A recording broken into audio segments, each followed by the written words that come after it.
Hello there, and welcome back. I hope you're all well and staying safe. This week we're talking about why there's such a disconnect between working class voters and their voting patterns. This is the sort of stuff my nerdy self lives for, but there is a point here, I swear. Feel free to join the Discord if you want to moan at me for things that I've said.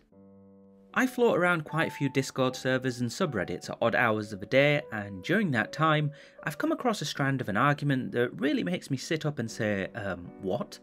Xander Hall mentioned this not too long ago, and it's the argument about whether fascists or Nazis can be redeemed or if they're totally lost, and from there, some leftists like to say that if someone is truly lost, then there needs to be a solution, a violent one, to removing them. Now this video isn't about that.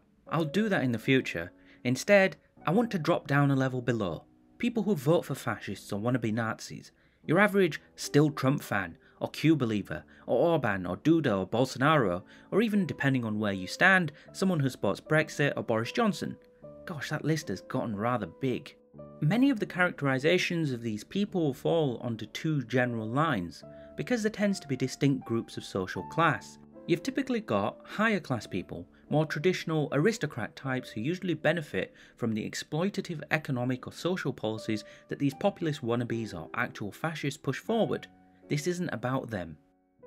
This is about the other group, the working class people who, as Marxists would say, have no class consciousness. The poor people who think they're benefiting from these policies but really just get harmed by them.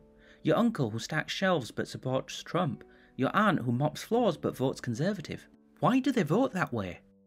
This is not a take on how they're naive, sinless bunnies who are being taken advantage of without their knowledge, nor is it some ridiculous notion that working class people are all racist, ignorant idiots. Like everyone, working class people are full of nuance and contradictions, full of hate and anger, love and care. They are, in short, people with the full range of emotions and ideas and beliefs. This is just as much about perception as it is as reality. It's about image and what makes that image. This is about those who are called the left behind. So let's have a look at how this works. Our dominant economic system is neoliberalism, with a heavy emphasis on globalization. This means reducing trade barriers. It means producing goods in the most economically efficient manner, which often means the dreaded outsourcing. It means putting your factory in China or Cambodia. It means sewing your clothes in Bangladesh or Sri Lanka. It means getting your metals in Madagascar or the Congo. It means that I can order a phone from the other side of the world and have it arrive in a week, made by people I will never meet and never know. Near every globalist will defend this as a positive because it draws the human family closer together. It creates melting pots where I can stroll down my street and eat food that 50 years ago would have been unimaginable. I can be exposed to ideas from writers who have a totally different experience to my own, exposed to cultural norms that are radically different to my own. In every way, it broadens the life of those who can afford it. And they're not entirely wrong. Some of those are the good parts of globalization, but with everything really, there are also drawbacks. Most people don't talk about these things, and when they do, they get slapped down as Marxists, or economically naive, or just straight up called idiots. As a consequence, the bad effects of globalization are left to the far right, who exploit this as their wedge issue. These bad sides are the consequences of those things. It's the consequence of outsourcing those jobs. It's the consequence of having more vibrant cultures around you. Some of these things will be small. It'll be as small as the old traditional restaurant in your street closing because the new Chinese or Indian place opened up and swallowed its customer base. It's as big as entire towns dying because it's cheaper to manufacture elsewhere, or entire sectors vanishing because they're outperformed by foreign competition. These negatives don't get addressed or ameliorated because the market will decide, and that the market's tide is a rising tide which will lift all boats. And on the face of it, our societies in Europe and the US are far wealthier now than they have been for a long time. The nominal growth of GDP does not translate equally to all parts of a country. This is something that seems obvious when spoken, but seems to be rarely discussed as an actual consequence. The concentration of that growth tends to be for non-working class and non-university educated people. In recent times, it's been even more concentrated just amongst a particular class of people. What this means is that the people stuck with the negatives are often left without any of the actual benefits beyond increased diversity in their locality, and you can't eat diversity. Most of the areas now against immigration and globalism are the ones that have been, on the face of it, touched by it the least, and in some ways that is the case. They often have the lowest number of immigrants, the lowest amount of foreign businesses present, and so on. What they also have is typically a business or manufactory that has gone out of business in the past 50 odd years because of globalisation.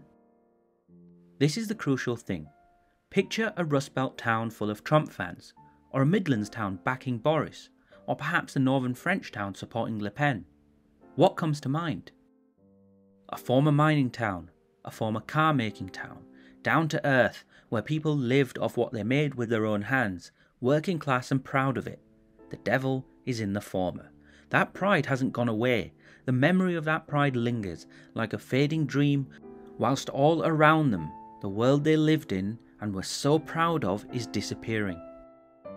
The fundamental truth is that globalization, like automation in the future or the steam engine before it, will generate jobs, but those jobs won't return to places that lost them in the first place. Places like Doncaster and Grimsby in the UK, or Iola in Kansas or Beattyville in Kentucky aren't receiving the overt benefits of globalization. For the most part, they've only felt the harsh, hard edge of globalization, one of jobs moving away, their talented young leaving, and a feeling of loss amidst a sea of change. For these people, this isn't the flowering of some of the most prosperous times in history, it is only the continual decay of American or British life.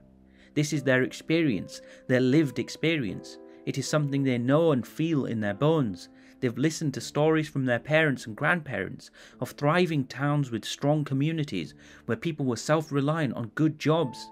Naturally, it's rose-tinted and ignores the difficulties of those times, such as the lack of women's rights or the oppression of minorities, but for the most part, the people complaining in these towns and villages are those who never saw or faced those issues. So when a populist comes along and gives a simplistic narrative about why their towns are the way they are, about how it's them, the foreigners, or Mexicans, or the EU, or the gays, or the Muslimics, or the feminists that are at fault, you start to see the stirrings of this reactionary movement, especially when they're promising them the return of good jobs back. We're not talking about crappy jobs in retail, which is often what is delivered in job generation schemes in the last 2 decades. We're talking about old jobs where you could feed a family on a single income. Often the response from liberals and centrists tends to be one of sneering contempt or condescension, or even simply saying that they deserve what they're getting because they're not good enough. Leftists often have an even worse response when they try to explain what's going on in the most complicated terms imaginable that requires a couple of years' worth of reading.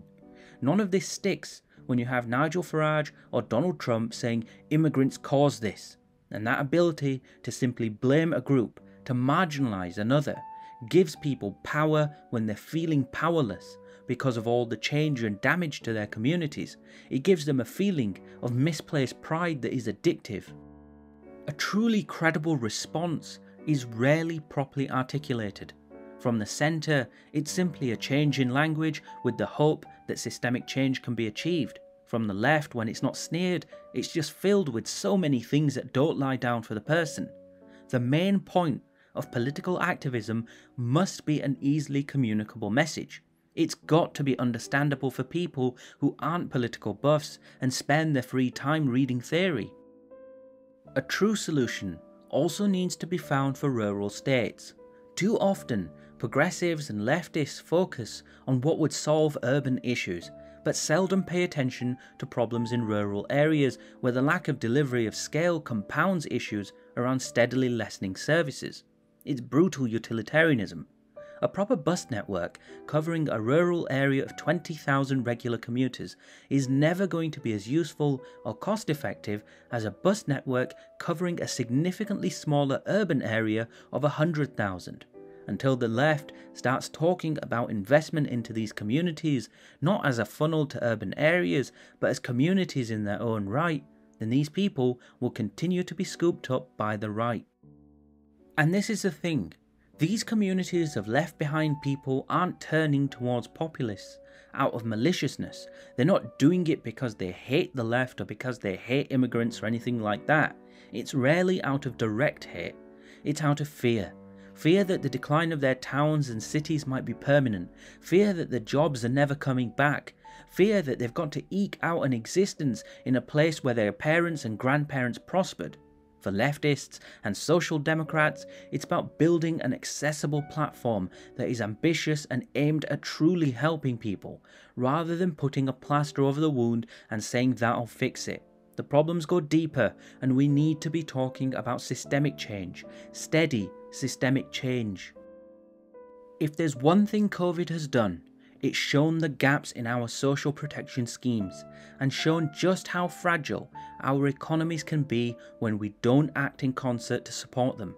Our solutions need to be holistic and multifaceted. It cannot be sacrificing tiny towns for the benefit of urban areas, lest we build the base for the next Trump, the next Johnson, the next Le Pen. And the far right, well, they learn from all of these moments. As I said in my video on fascism, it's agile and it's constantly mutating, constantly learning to seek a way in. The failure of the left to achieve change invites the far right in, so the left must do better. Otherwise we risk backsliding on decades of progress and watching the great gains paid for in blood vanish overnight. We're already starting to see the property bubble in some places deflate, as more and more young workers are opting to telecommute. Instead of acting as a Luddite, it would be for the left to capitalise on this by encouraging people to move to neglected villages and towns, to encourage people to help revitalise the dying places of our country and refresh them anew and help build tomorrow's prosperity. If the main principle that underpins socialism is dignity for workers, then it must stand to reason that this means all workers, the ignorant, the naive, the ones from the small towns, the ones from the urban towns, and all those in between. It's high time an honest conversation is had about what we can do to help, rather than just laugh at their misfortune. Thank you for listening. If you like the content, help the channel grow by sharing and subscribing. These are my thoughts. What are yours? Let me know in the comments or on my Discord server. Thank you and goodbye.